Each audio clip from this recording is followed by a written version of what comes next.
At Enbridge, we monitor our pipelines around the clock, using trained operators and computer monitoring systems. Because for us, safety isn't just a job. It's a 24/7 commitment. Founder and Chief Executive Officer of Banff Health, Anthony Chang. Welcome back to the stage, Yasmin J.C.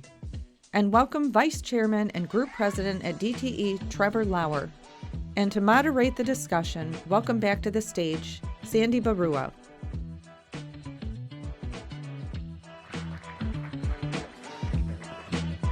All right. Before we lose Ty and Ron, Ty has to prepare, obviously, for the evening newscast, and Ron gets to go stand in line at TSA. I was only just now? Wow. Oh my God. You didn't send an airplane, a private jet to go get Ron? Yeah, yours was busy. All right, fair. All right. Again, thank you, Ron and Ty. Another round of applause. Thank you. So we're going to bring this conversation literally home. And Dennis, I am going to start with you. So we've heard a lot through the conversation between Ty and Ron about the national picture. You wear a lot of business leader hats. You work with the global automotive industry, but you own retail and restaurants right here in the city of Detroit. What do you see as a restaurateur, as a retailer, about our super regional economy right here in Detroit? Well, and thank you for having me this afternoon, this morning. Let me just say, at 50,000 feet, I'm extraordinarily bullish on Detroit. We're still looking to invest. We're entertaining deals now. We're building a 80,000 square foot, 6.5 acre retail project in Southwest Detroit and looking at a 30 acre industrial project. And so we're still looking to invest and be involved. The restaurant hospitality space, interesting you ask about that specifically. It'll be 11 years at Central Kitchen and Bar in August. And when we first opened, it was Central, it was Townhouse, Dime Store, and Wright & Company. And those were the new New York type cool restaurants that were downtown. And now there's 100. And what was the focus, people would say when they said downtown, it's really a much larger, it's really the 7.2 square miles that you see going from Corktown and Southwest all the way around to the villages. And in that larger ecosystem, there are literally 100 new places. You know, many of them will receive James Beard nominations, phenomenal places. So that's a drain on labor, just because there are not enough people to go around. So people are constantly moving around. So if you can keep people, it's better to keep people, pay them a little more, as opposed to having to constantly train, which costs more money and overtime. And I think that, you know, being that there are more places to go, the niches work best. And so if you look at Baru, which is a Latin American fusion place that opened up in Paradise Valley, they're doing very well. There's nothing like it downtown. Kevin Johnson opened Fixin's. It's a soul food restaurant also in Paradise Valley that is doing, I mean, the numbers blew him away so much that he's spending more time here than he is at home. And he added 50% more space to the restaurant. So if you have a niche opportunity in the food space, and if you're entering into an area that doesn't exist in the 7.2 square miles, I think that you will do very well. What about the dynamics of pre-COVID versus now in terms of, you know, foot traffic that you're seeing? Obviously, I mean, Central's obviously one of the chamber staff's favorite places. One that's Thank you. right across the way. We love it. But your hours are different today than Yes. they were prior to COVID, and a lot of other restaurants have followed your suit. Are we not getting enough people back downtown, workers, visitors?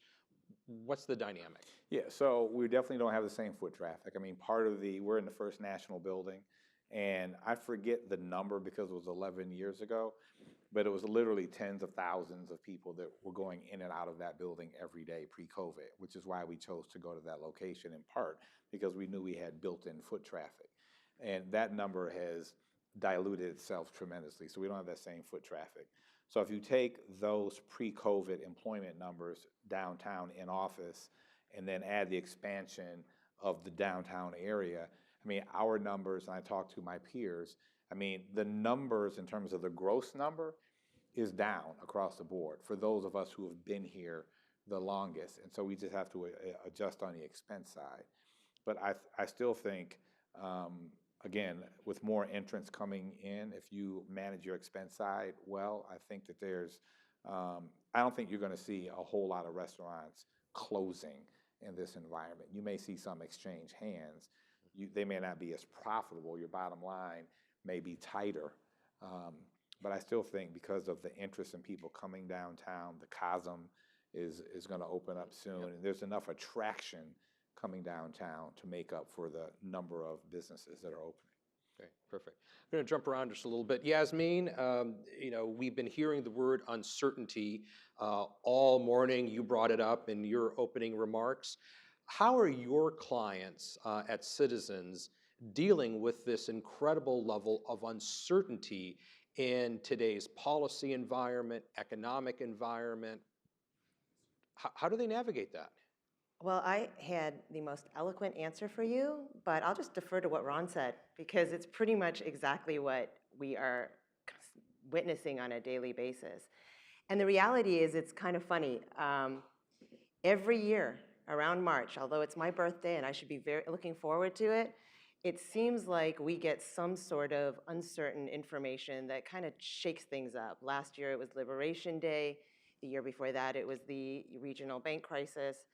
And this year, you know, here we are having to deal with some geopolitical uncertainty. People are pausing again, and it's quite different than what we saw coming into the year. We did all sorts of surveys, similar to what Ron said, that said everyone was optimistic, not even cautiously optimistic of where we were going to land in 2026. They were navigating the tariff uncertainty. You know, it wasn't perfect, but they were pivoting. They were figuring out that they could go down a different path and maybe achieve some increased success in 2026. We saw a meeting of the minds on the M&A side where there was negotiations and realizations that valuations weren't going to go back to where they were 5 years ago. And so everybody was feeling like there was going to be momentum in 2026. But similar to, again, what Ron mentioned, is that here we are in March and uncertainty has prevailed and people are waiting. The nice thing is we are resilient in this market, and I think more so than any other space in the United States is Michigan. And maybe I'm a bit biased, but I see the resiliency. People will wait, they will cut some costs, they will create some efficiencies, they will hold on to some cash, they won't make that investment, and they will wait until there's a time that they can double down and then move forward. So, you know, again, we're not sure how this is going to turn out. I can't even begin to predict. It's all about timing and how quickly we can recover. But there is still sentiment out there that we could still be okay at the end of the year, and that transactions will occur and that people will invest. I think some of the bigger focus is training their employees, making sure that they're ready for any kind of pivot that might come so that we can move that workforce into more gainful employment, different rules. So that's kind of what we're hearing. Well, now that you've brought up all these bad things that happened in March, I didn't realize March was such a terrible month. But except for my birthday. Well, it's because no one knows what to get you, Yasmeen.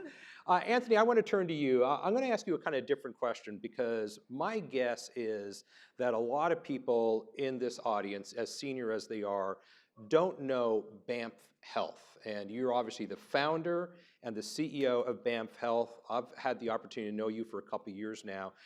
Tell our audience exactly what Banff Health is and what you're doing, because it is groundbreaking. Thank you. So what we're doing is actually trying to bring a brand new technology to every single patient who need it. This technology is called radiopharmaceuticals, or it's actually called theranostic. It's a combined therapy and diagnostic together. So we're using radioactive drugs, allowing us to catch the diseases even before the symptom coming out, or catch the diseases what we cannot catch before, like cancer, like Alzheimer's disease, like Parkinson's disease. And also, we can use therapeutic radiopharmaceuticals to directly target and burn those kind of diseases we cannot treat before, like a metastatic cancer, without causing significant side effect. This is an FDA-approved technology. The pharma company invested over $18 billion for the past 24 months in this field to develop more drugs for a wide variety of diseases. But the problem is we just don't have these kind of infrastructures in order to manufacture these kind of drugs efficiently, scale this kind of therapy, scale this kind of imaging, and conduct clinical trials to bring this kind of drug being developed into clinic. So what BAMF is doing is actually focus on figure out how to design, build, operate these kind of infrastructures across the nation. So what we're trying to do is trying to make sure this technology is accessible, affordable, and to every single patient who need it as soon as possible. We leverage AI technology. We have our own construction interior design team, and we have we designed the cyclotron radio pharmacy enabled to allowing us to manufacture these kind of short shelf life radio pharmaceuticals every single day in the strategic region.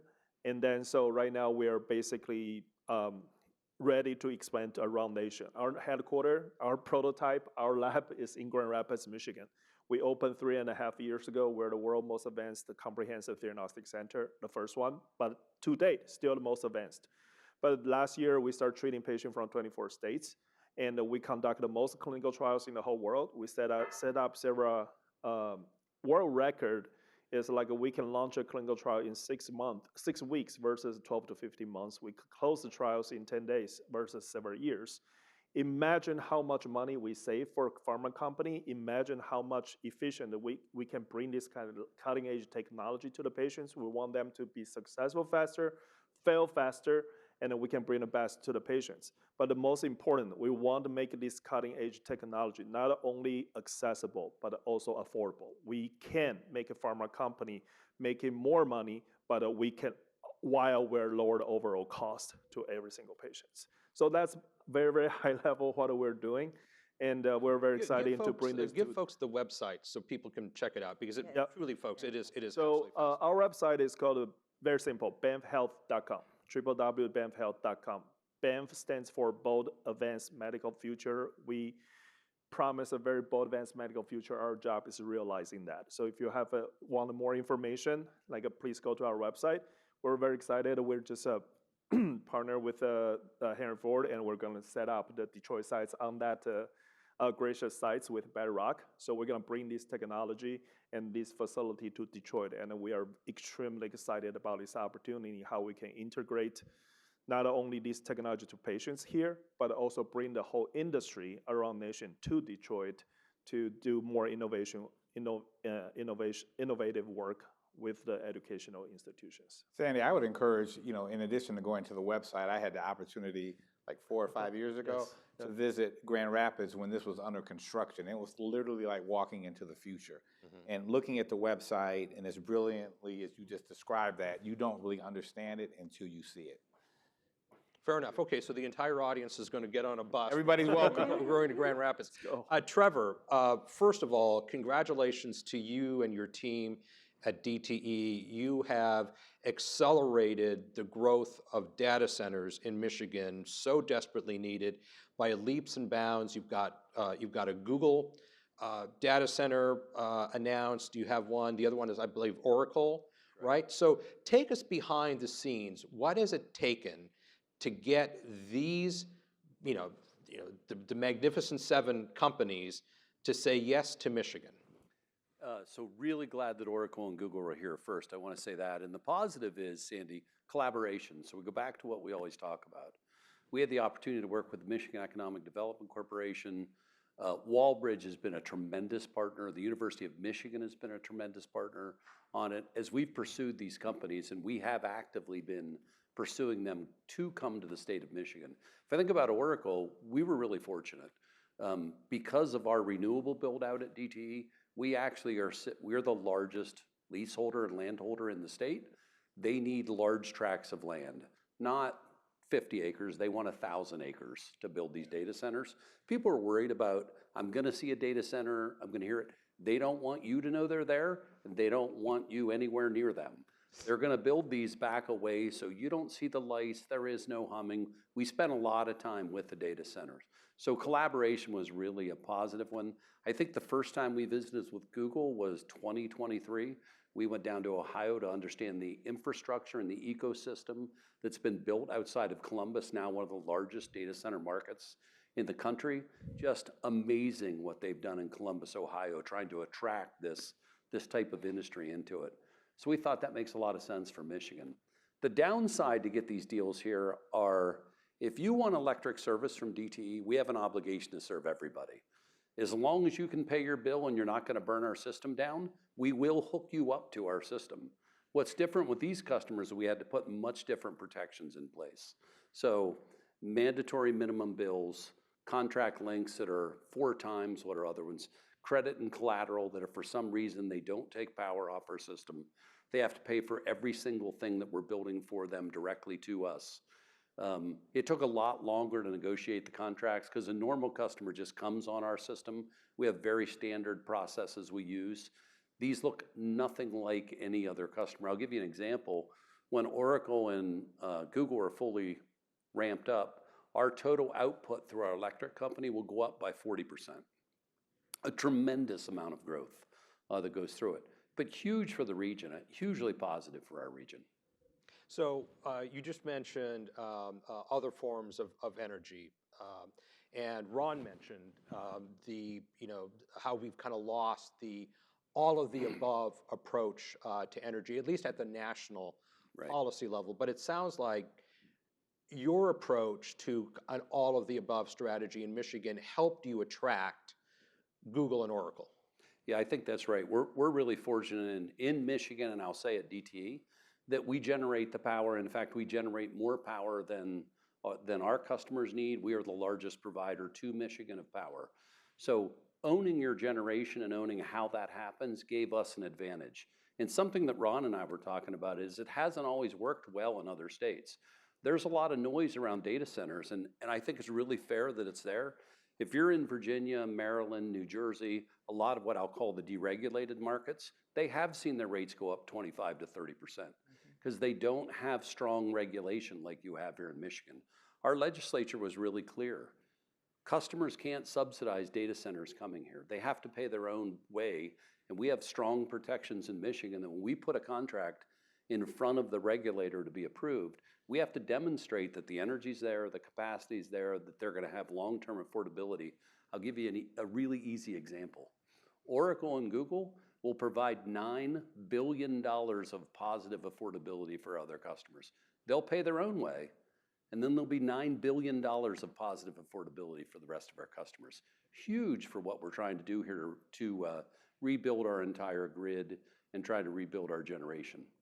And something you said to me a few weeks ago, Trevor, really resonated with me, which was that sometimes you get lucky by not being the first mover because Michigan has been able to go to school on the other data centers that started earlier and didn't do the things that we're going to be doing, like closed loop water systems or something similar, protecting the ratepayers. So I really appreciate what you and DTE have done to really get us moving on the data centers. Yeah, we've got to get a few more coming though also, right? Yeah. Oh, no, There's only so many of these big hyperscaler data centers you're gonna get, and they create this ripple effect in the economy.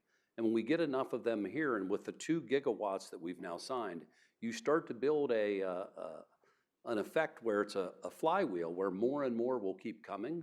So we have to find a way to continue to build generation and attract these customers in. I think there's a really important role. By the way, Cindy, thank you, the Michigan Chamber, for the role that you guys are starting to take.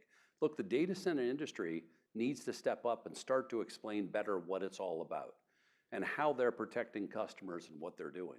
I think there's an important role for the state government, for the federal government also, to start to step into this space and start to explain it, because I tell people DTE doesn't build data centers. That's not what we're doing.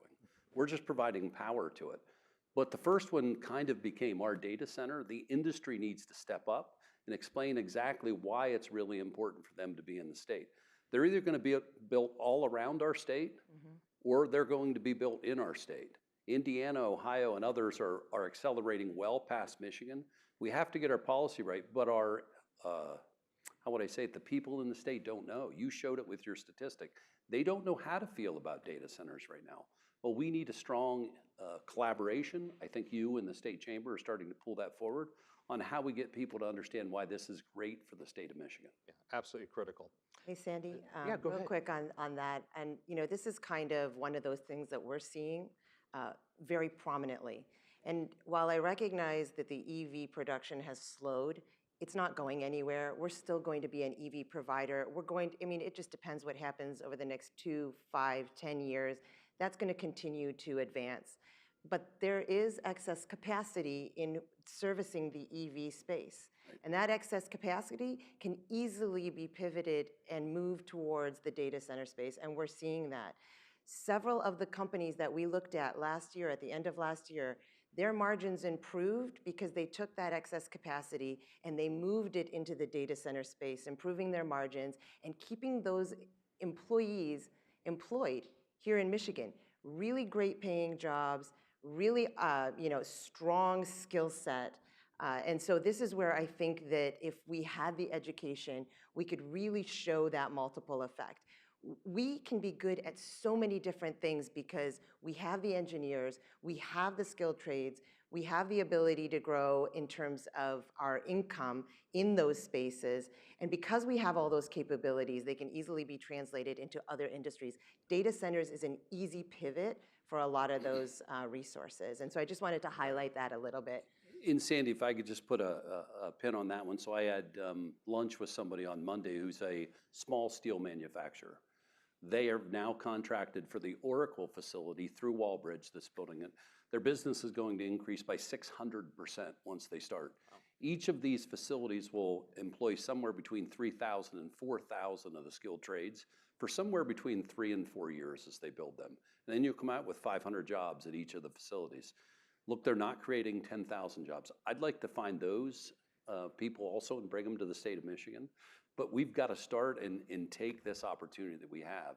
And I think it's a huge opportunity to reskill what we saw in the EV space and start to move it back into this high-tech data center space. And then it can pivot back, right, to the EV space if it's needed. Right. Like this is where we can use the resources we have and just move it around. So Dennis, I want to turn to you and kind of expand on the conversation that we're having now about EVs and automotive. So one of the other business hats you wear is you work with global automotive manufacturers. You're a service provider to them. What are you seeing in the global automotive industry in terms of how they are dealing with uncertainty? Because I don't know if I can think of a business line that is more impacted by uncertainty than the automotive industry in America. I mean, if I could say, and I see Sylvester over here, he could probably give a better answer than I could, but I think if you were to look at one thing that they are all doing differently, is they're paying much more attention to the supply chain beyond the tier ones. Traditionally, the OEMs would really have a good handle on, particularly we're an indirect supplier, but for the direct supply base, they had a really good grip on what was going on with their tier one supplier. But when you saw what happened with shortages around the country, there was an awakening where all of the OEMs want to know, they say it down to the end, but several tiers down, 4, 5, 6 deep. So they want to know from the tier one supplier, who are your key suppliers? And then they also want to know who are their key suppliers. And then they want to know from each of them, are you reliant on only one person for the commodities required for your production? How is your fiscal condition, your fiscal health? Because any one of those suppliers 4 levels down could ultimately come up and cause a problem. And some of them can cause a problem globally when you find that there's several commodities that you had one company in another country responsible for that could take down the industry. So I think that's one. But I do think that regarding the EV discussion is that I think that everyone, if you look at each of the OEMs, the 3 that are here, their strategies are slightly different. They are all ratcheting back on the EV production, but I think they are all still bullish that it will happen. I think that the idea that a lot of this was going to happen, I think the year they provided was 2035 initially. Yeah. That clearly is not going to happen. Right. Adoption is probably happening. Never was. Yeah, right. Adoption is much slower. People are hesitant. They're still worrisome about getting a car and how far it can go. How does it behave in the winter versus in the warmer months? And so, but I think the time will come, and I applaud how the pivot is happening at each of the automotive manufacturers. Well, and when we talk about the automotive world, especially around EVs, it has now become a political issue Right. as well too. Our statewide polling, it wasn't in our last poll, but when we separate Democrats and Republicans about your interest in buying an EV, Democrats, yeah, sure, I'll do that. Republicans, no way. And so it's really become such a political issue. Anthony, I want to move back to you. You have your finger on the pulse of Michigan's innovation ecosystem, unlike anyone I know. Maybe Doug Song, you and Doug Song together, right? What do you see the environment like in Michigan to attract, well, companies like yours, these bleeding edge, high-tech companies? Do we have what it takes? Do we have the right policy? Do we have the right local entities, either municipality or economic development organizations like ours, to serve companies like yours? Yeah, I think definitely the positive side is that we are on our way, and we saw like a dramatic improvement for past 5 years, 10 years, like while I was on these kind of entrepreneur journeys on these type of high-tech, cutting-edge, bleeding-edge technology. Also, but right now I still think there's still a gap compared to our like a venture capital environment with the West Coast and East Coast, is the risk-taking level. So we're all looking for a unicorn. Unicorn came in different kind of shape or forms. Nobody knows what it looks like. But every time when you talk to venture capitals, my experience for a lot of them is that they still trying to put you into a box so they can understand it. And then so once you can be put in a box, you're not going to be unicorn anymore. And there's going, I think, to actually adopt the next generation economy, trying to bring more people coming in to really create a big things, not just a successful new company. We should be looking for build an ecosystem allowing us to feel comfortable to being able to identify and support those kind of high risk, bleeding edge, large scale ecosystem infrastructure type of the company. And how we're going to figure out with those kind of mindset, with those kind of money, with like a specialty legal to support those kind of company, attract those kind of coming in, and make them feel like they can be understand we have the team here to support them, help them to solve the problem together instead of just trying to question them. This idea is too crazy. These things cannot be done. I think that's going to be the differentiator, because these kind of entrepreneur with this good idea, yes, some of them are crazy, some of them are not, but everywhere they're going, the things they heard the most is this cannot be done. But if we can change our mindset to actually tell them how can we work these things together to make these things happen with a higher chance to happen, I think that's going to attract a lot of people. And I want to actually start to bring it up to other things we all talk about data center. I think the next generation of economy over here, very soon with the AI, it will be something called a token economy. It's basically computing power will become very critical to driving the next generation of economy. And then, so how can we offer cheap enough, like a computing power, allowing this new generation of a company, no matter you're in manufacturing, but you need to leverage AI, or you're an AI company, need to create a lot of algorithms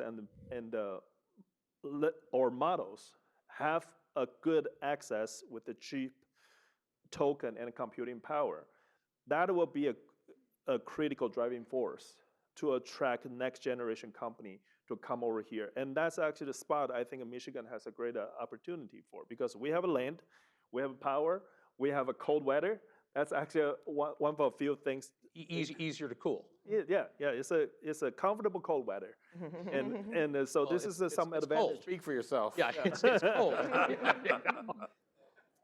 And so like with this kind of advantage, if we can actually working with the government, with the regulatory to actually initiate, focus on how we're going to build reasonable economical, like a computing power token economy, and then that's going to be a huge driving force, attract company to come into Michigan for coming 3 to 5 years and boost our economy and bring people in. That's perfect.